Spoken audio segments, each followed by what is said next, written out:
Argus महिला सांबादिक पाक के कुकुर छाड़ी आक्रमण घटना प्रतिवाद कले सुवर्णपुर जिला कार्यकारी सांबादिक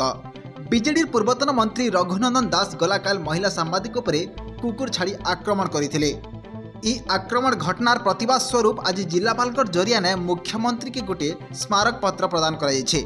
ई घटना में संपृक्त थिबा व्यक्ति विशेष के गिरफ्त करबार संगे सेमानकर विरुद्ध ने दृढ़ कार्यानुष्ठान दाबी करिछन। राज्य सांबादिक मानकर सुरक्षा लगी स्वतंत्र आईन लागू करबार लगी दाबी रखिछन जिलार समस्त कार्यरत सांबादिक।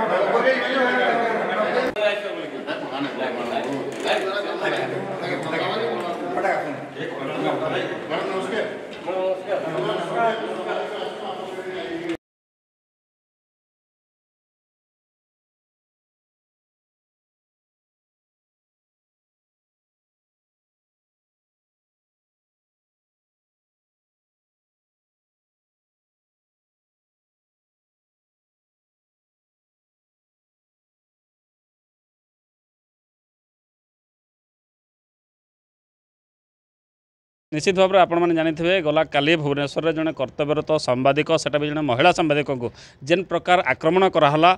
पूर्वतन बीजेडी जड़े मंत्री बासभवन में कुकुर छाड़ी दिया उपरे जेन प्रकार कराला निश्चित भाव में यहाँ गोटे हीन मानसिकता बोलिक कहीपरमा आम एवं जड़े कर्तव्यरत सांबादिक के जेन प्रकार आक्रमण कराला सोनपुर जिला कार्यरत सांबादिक मैंने ये दृढ़ भाव में निंदा करुचुँ एवं ई घटना के लेकर आम दृढ़ कार्यानुष्ठान गला दाबी करुचुँ जे दोषी विरुद्ध दृढ़ कार्यानुष्ठान दाबी करुचुँ। आज इथिर लगी सोनपुर जिलार कर्तव्यरत सांबादिक माने जिला प्रशासन के भेटिचुँ जिलापाल को भेटिक गोटे दाबीपत्र दौचुँ एवं जिलापाल माध्यम मुख्यमंत्री को आम दाबी करुचुँ जे दोषी जेन व्यक्ति एभलिया गोटे कार्य कले जन कर्तव्यरत महिला सांबादिकों उपर जेन प्रकार आक्रमण कराला ताकर भितर विरुद्ध में दृढ़ कार्यानुष्ठान नियाजाऊ एवं आपण मैंने जानिथिबे विभिन्न समय जितेबाला सांबादिक मैंने कर्तव्यरत सांबादिक मान उपर आक्रमण होवाटा अनेक नजर रही जेन थी लगी नहीं राज्यर विभिन्न गणमाध्यम प्रतिनिधि कहून गणमाध्यम संगठन कहून समस्ते बारंबार दाबी कर सरकार पाखे जे सामाजिक सांबादिक सुरक्षा आईन लागू करा जाऊ तो अंतत पक्षे आम जो सरकार परिवर्तन होइछे ओडिशा रे आम दाबी करमु सरकार पाखे अनुरोध गला करमु माननीय मुख्यमंत्री पाखे जे जेन सांबादिक सुरक्षा आईन तुरंत प्रणयन करा जाऊ जार द्वारा जेन सांबादिक माने कर्तव्यरत सांबादिक माने फील्ड रे काम करछन समान अंतत पक्षे सुरक्षित भाव में कार्य निर्वाह करें एवं ई घटना के लेकर आम दृढ़ भाव में निंदा कर दृढ़ कार्यानुष्ठान दाबी करूँ।